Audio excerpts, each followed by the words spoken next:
क्या cooked food और uncooked food की ग़िज़ाइयत एक जैसी होती है? क्या कच्ची सब्जियां और पकी हुई सब्जियों में ग़िज़ाइयत एक जैसी होती है? अस्सलाम वालेकुम दोस्तों, मैं हूं डॉक्टर हसन मुर्तज़ा और आप देख रहे हैं डॉक्टर हसन मुर्तज़ा ऑफिशियल। आज हम बात करेंगे कि पकी हुई सब्जियां या पके हुए फूड की ग़िज़ाइयत क्या अनकुक्ड फूड की ग़िज़ाइयत की जैसी होती है? क्या कच्चा अंडा और पका हुआ अंडा इनकी ग़िज़ाइयत एक जैसी होती है? क्या कच्चे दूध और पके हुए दूध की ग़िज़ाइयत एक जैसी होती है?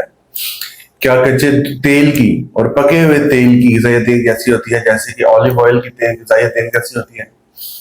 तो दोस्तों इसका जवाब है नहीं। जैसे कि आप देखते हैं कि हमारे ग़िज़ा के अंदर जितने भी ग़िज़ाई जुज़वियात होती हैं वो टेम्परेचर से बहुत ज्यादा सेंसिटिव होती हैं। बल्कि ऐसा होता है कि जितना ज्यादा हम किसी भी चीज को पका लेंगे उतनी ही ज्यादा उस चीज की ग़िज़ाइयत खराब हो जाती है। और बाज़ औक़ात ऐसा होता है कि किसी भी चीज को पकाने की वजह से उसकी ग़िज़ाइयत उल्टी भी हो सकती है, उससे नुकसान हो सकता है। मिसाल के तौर पर अगर हम तेल इस्तेमाल कर रहे हैं, तेल को बहुत ज्यादा पकाने की वजह से तेल में ऐसी अज़्ज़ा पैदा हो जाते हैं जो हमें नुकसान पहुंचा सकते हैं। ग़िज़ा के अंदर जो ग़िज़ाई जुज़वियात होते हैं जैसे कि विटामिन होते हैं, ये टेम्परेचर से बहुत ज्यादा सेंसिटिव होते हैं और जब हम इनको जितना ज्यादा पकाते हैं उतने ही ज्यादा ये खराब हो जाते हैं, उतने ही ज्यादा ये खाने के काबिल नहीं रहते।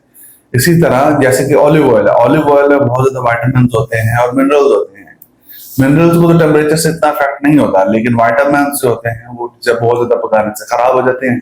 इसी तरह अंडा है, इसी तरह दूध है, दूध के अंदर विटामिन को बहुत ज्यादा उबाला जाए, बहुत देर तक उबाला जाए तो दूध के विटामिन खराब हो जाते हैं। अंडे के अंदर जितनी भी ग़िज़ाई जुज़वियात हैं, अगर अंडे को अच्छी तरह कुक कर लिया जाए तो उसकी ग़िज़ाई जुज़वियात खराब हो जाती है।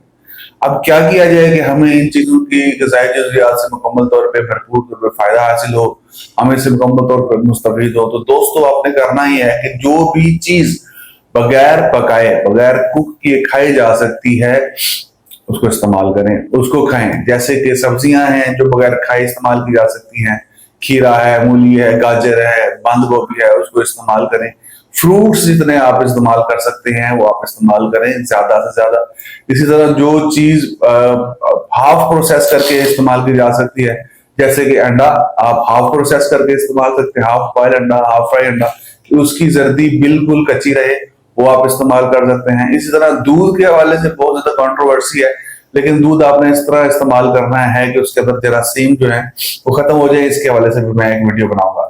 ऑलिव ऑयल हमारे यहाँ वो इस्तेमाल किया जाता है, उसको बहुत पसंद किया जाता है कि ऑलिव ऑयल में हम खाना बनाते हैं और खाने को फिर हम इस्तेमाल करते हैं। तो दोस्तों जब ऑलिव ऑयल को हम पका लेते हैं, इसको हम गर्म कर लेते हैं तो इसकी ग़िज़ाई जुज़वियात जो है, इसकी ग़िज़ाई अफादियत जो है वो सारी खराब हो जाती है। उसमें सिर्फ मिनरल्स रह जाते हैं जो हम इस्तेमाल कर सकते हैं। ऑलिव ऑयल इस्तेमाल करने का तरीका ये है कि आप खाने को, जो भी चीज आपने जिसमें ऑलिव ऑयल इस्तेमाल करना है उसको आप बॉयल करें, उसको आप पहले पका लें, फिर उसके ऊपर ऑलिव ऑयल को स्प्रिंकल करें या बहुत हल्का सा ऑलिव ऑयल को गर्म कर लें और फिर उसको स्प्रिंकल करें अपने खाने के ऊपर, फिर उसको इस्तेमाल करें। अगर आप किसी भी तेल के अंदर चीज को पका रहे हैं, किसी भी चीज को पका रहे हैं, तो उसकी ग़िज़ाइयत खराब हो जाएगी। ये चीज आपने अपने ज़हन में रखनी है।